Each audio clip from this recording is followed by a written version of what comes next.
আমাদের গল্পগুলো অল্প সময় ঘর পাতালো, তারপর পথ হারালো তোমায় আমায় নিয়ে।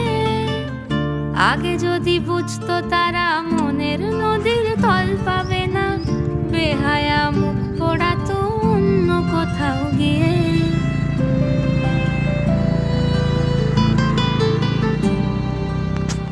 আমাদের গল্পগুলো অল্প সময় ঘর পাতালো, তারপর পথ হারালো তোমায় আমায় নিয়ে। আগে যদি বুঝতো তারা মনের নদীর তল পাবে না,